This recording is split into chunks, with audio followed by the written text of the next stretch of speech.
أعوذ بالله من الشيطان الرجيم بسم الله الرحمن الرحيم لن يستنكف المسيح أن يكون عبدا لله.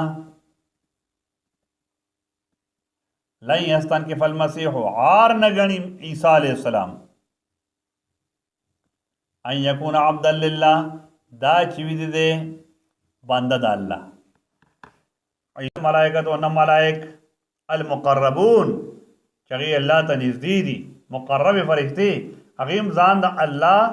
بندگانی صاحبی چمون دا اللہ عبادت گزاریو.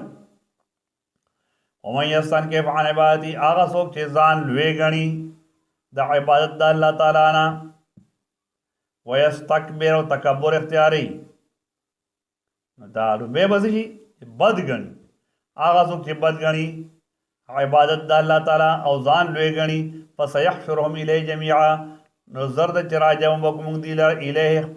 فسیحشرهم نراجعون بکی دی لرا اللہ تعالیٰ الیہ پل زانتا جمیعاً ٹول. فاما الذين آمنوا وعملوا الصالحات ہر چی ایمان والدی او نیک عملے کردے فیوفیہم اجورہم پورا پورا بور کریتا اجرون دائی ویزیدہم من فضلی او سواقی دی لرا اللہ تعالیٰ دا فضل قبلنا. واما الذين استنکفوا ہر چاہا کسان چاہی زان لوے گن لدے یا بدے گن لدی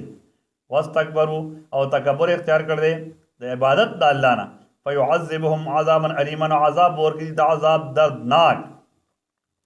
ولا یجدون لهم او دیب انومی دخپل زان دا پارا من دون اللہ سوا دا اللہ تعالیٰ نے پا مقابلہ دا اللہ کے ولین سوک بچ کون کے سوک دوست ولا نصیرن او نسوک مددگار. یا ایوہ الناس اے ٹولو خلقو قد جاکم یقیناً راغلتا اسا برحان من ربکم دلیل واضحہ دا جانب درف ستاسونا وانزلنا الیکم او نازل کردی منگا تاسونا نور مبینہ اغا نور واضحہ یا قرآن پاک دے. فاما الذین آمنوا ہر چاہ کسان چی ایمان روڑے باللہ پا اللہ تعالیٰ باندے واعتصموا بھی او مانگولے لگولی دی پدین دا اللہ تعالیٰ باندے فسیدخلہم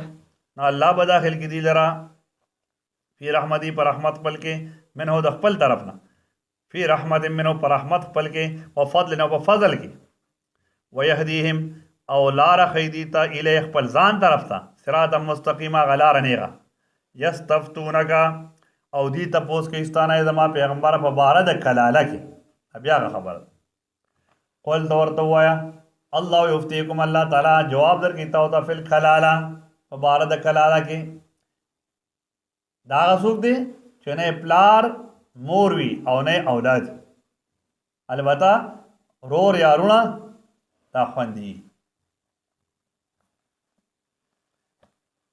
ندائی تا ہوئی کھلالہ این امرون حلقہ کہ یو سڑے حلاک شے نمڑشی تے تفصیل دے کھلالہ لے سلو ولدن چنوی داغ دا پارا اولاد ولہو اختون اور دا پارا خور وی بل سو کی نشتا صرف خوری دا یوا فلہا نصف ما ترک نور دے خور دا پارا دے نیم مال داغا چی دے کلالہ رورے پری خو دی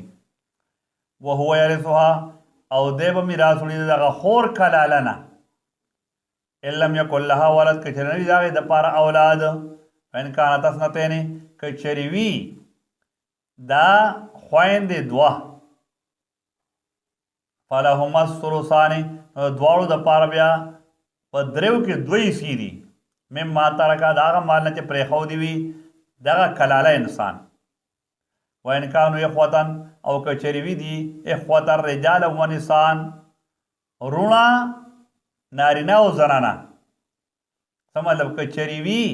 یعنی پورا یو جماعت درونو خواندو نارینا زنانا فلیز ذکاری نبیاد پارد نارینا دا